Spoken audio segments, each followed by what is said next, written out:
अगले 4 दिनों तक पूरी दुनिया की नजरें अमेरिका के न्यूयॉर्क और वॉशिंगटन डीसी पर रहेंगी, आपकी भी रहेंगी, क्योंकि दुनिया के 2 सबसे बड़े नेता भारत के प्रधानमंत्री नरेंद्र मोदी और अमेरिका के राष्ट्रपति जो बाइडेन के बीच लंबी मुलाकातें होंगी और बैठकें होंगी और भारत और अमेरिका दोस्ती के एक नए युग में प्रवेश कर जाएंगे।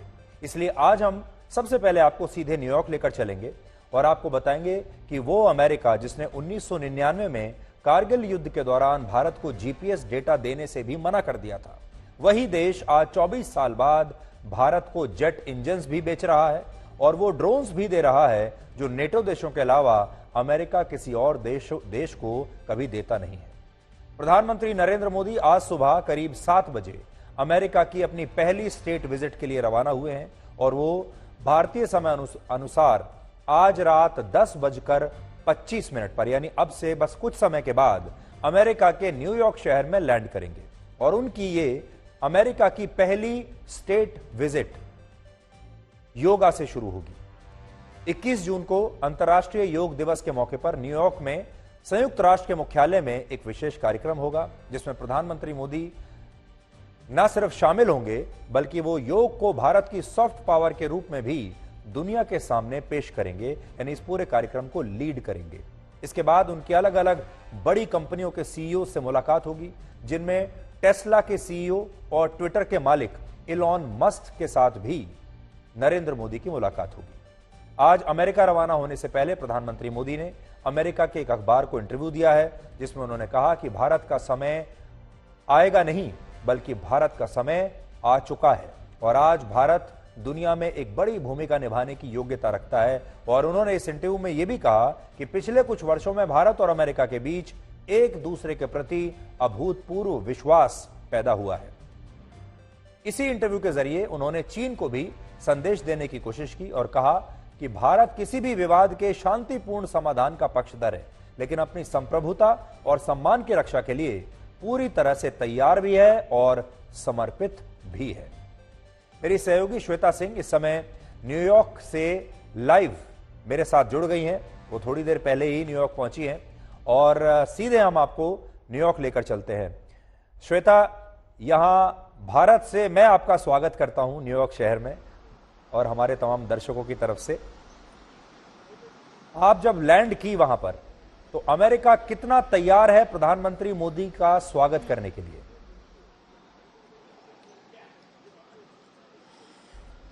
देखिए सुधीर, आप भी जानते हैं इस चीज को कि भारत जैसे देश के अलावा बाहर आपको उतना ज्यादा होर्डिंग्स, बैनर्स, इस तरह की चीजें नहीं दिखेंगी, लेकिन हाँ, आपको मन में वो कौतूहल, मन में उत्सुकता और लोगों के मन में प्रेम दिख जाएगा, क्योंकि यहाँ पर जितने भी लोग यहाँ पर और जो अमरीकी यहाँ से गुजरते रहे वो सब इस बात को लेकर हैरान रहे कि क्यों इतनी गहमा गहमी यहाँ पर, क्यों इस स्ट्रीट को दोनों तरफ से ब्लॉक कर दिया गया है, क्यों आपको सीक्रेट सर्विस के ऑफिसर्स नजर आ रहे हैं, क्यों आपको यहाँ पर न्यूयॉर्क पुलिस डिपार्टमेंट के इतनी बड़ी संख्या में अफसर नजर आ रहे हैं। तो इन सारी चीजों को लेकर लोग रुक कर पूछते थे कि आप लोग यहाँ पर क्या चल रहा है, कौन आ रहा है। हम बताते थे कि भारत के प्रधानमंत्री, तो कहते थे ओ मिस्टर मोदी।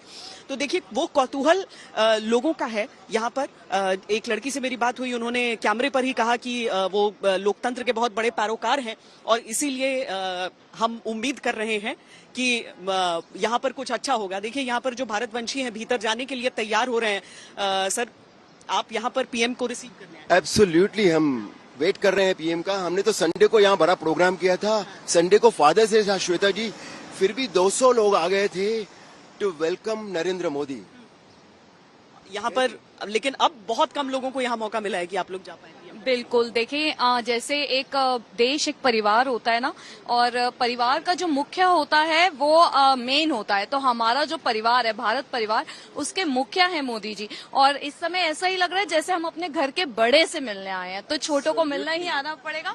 और बिल्कुल कितने गर्व की बात है कि आज मोदी जी की वजह से वर्ल्ड वाइड भारत की कितनी मान प्रतिष्ठा बढ़ रही है। तो थैंक यू मोदी जी कि आप हम सबसे मिल रहे हैं आज यहाँ पर। Thank you so much. तो ये जो भाव रहता है सुधीर, वो सबके मन में ये भाव है। यहाँ पर और भी हैं, वो एक पेंटिंग भी बना कर लाए हैं प्रधानमंत्री की। उनसे कुछ देर पहले हमने बातचीत की थी कि एक ऑयल पेंटिंग बनाकर पीएम का वो उनके गिफ्ट करना चाहते हैं। सबकी यहाँ पर कोशिश रहती है कि थोड़ी सी बातचीत हो जाए। ज्यादातर लोग जो हैं वो भीतर दाखिल हो चुके हैं, बहुत कम संख्या में, करीब 150 बताया जा रहा है, उससे ज्यादा लोग यहाँ पर आ नहीं पाएंगे। लेकिन वाकई ये चीजें अप्रत्याशित है यहाँ के लिए। आप जितनी बड़ी संख्या में यहाँ पर सुरक्षा कर्मियों को देख लेंगे और भारतवासियों का मन, भारतवंशियों का मन अगर इस तरह से इस समय प्रफुल्लित नजर आता है तो उसके पीछे की वजह लोग खुद बताकर भी जा रहे हैं। जी श्वेता, अब एजेंडा के ऊपर आते हैं। जो अमेरिका 1999 में कारगिल युद्ध के दौरान भारत को जीपीएस डेटा देने के लिए तैयार नहीं था, आज वही अमेरिका भारत को जेट इंजन्स दे रहा है। वही अमेरिका भारत को प्रीडेटर ड्रोन्स बेचने को तैयार है, जिसे कि वो नेटो देशों के अलावा किसी और को देता नहीं। और ये पूरा बदलाव 24 साल के अंदर हमें देखने को मिला है। इस बदलाव की क्या बड़ी वजह आप देखती हैं? न केवल ये सुधीर, बल्कि मुझे लगता है कि ये भी कि वो भारत जो अमेरिका को जिस बात को लेकर वो विश्वास रखता है अपनी, एस जयशंकर ने न जाने क्या क्या खरी खरी इन सबको सुना दी है, लेकिन उसके बावजूद वो भारत को सम्मान की नजर से पलट कर देखता है। आपने बहुत सही कहा कि नेटो देशों को तो वो ड्रोन्स दे देता था, लेकिन भारत के बारे में ऐसा सोचना भी मुश्किल था। 1999, उससे पहले 1971 को हम याद कर लें, जब अमेरिका ने किस तरीके से उस समय रुख अपना रखा था, ये हमारी इतिहास की किताबों में दर्ज है। लेकिन आज अगर ये परिवर्तन आया है, वाजपेयी जी के दौर में शुरुआत हुई, मनमोहन सिंह के दौर में इसे एक लंबा एक सफर रहा, लेकिन उसके बाद 2014 के बाद से थोड़ी सी निजी रिश्ते में बदलाव, थोड़ी सी अनौपचारिकता प्रधानमंत्री मोदी की तरफ से, जो कि पहली बार ऐसा हुआ कि किसी अमेरिकी राष्ट्रपति को उसके फर्स्ट नेम से उन्होंने पुकारा जब बराक ओबामा की बारी आई। उसके बाद ट्रंप से भी उतने ही अच्छे रिश्ते जितने कि जो बाइडेन से हो गए। तो ये सारी चीजों, और किसी ने नहीं सोचा था कि अब एक बाइडेन आने के बाद जब तीसरे किसी व्यक्ति को यहाँ पर एक स्टेट विजिट के लिए बुलाते हैं तो वो प्रधानमंत्री मोदी होंगे। जो सैन्य रिश्ता है दोनों देशों का, दोनों देश एक दूसरे से जितने मिलिट्री एक्सरसाइजेस करते हैं उतने दुनिया में किसी और देश से नहीं करते हैं। तो ये रिश्ते प्रगाढ़ होते जा रहे हैं। उपकरणों में आप केवल मार्केट नहीं देख रहे हैं भारत को, बल्कि अगर आप टेक्नोलॉजी ट्रांसफर कर रहे हैं और एचएएल को वो फायदा हो रहा है, उसके जरिए भारत में वो मेड इन इंडिया चीजें, उपकरण उस हिसाब से निकल कर आएंगी। तो ये सीधे तौर पर इशारा करती है कि अमेरिका को मालूम है कि भारत का इस्तेमाल नहीं करना है चीन को नीचे रखने के लिए।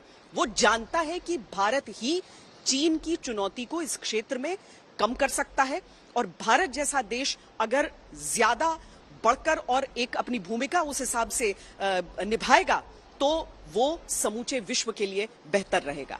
जी श्वेता, आखिरी सवाल। जो बाइडेन बहुत बेताब हैं नरेंद्र मोदी से मिलने के लिए, उनके लिए रेड कार्पेट वेलकम बिल्कुल तैयार है, सारी तैयारियां हो चुकी हैं। इस समय मोदी को बाइडेन की ज्यादा जरूरत है या बाइडेन को मोदी की ज्यादा जरूरत है?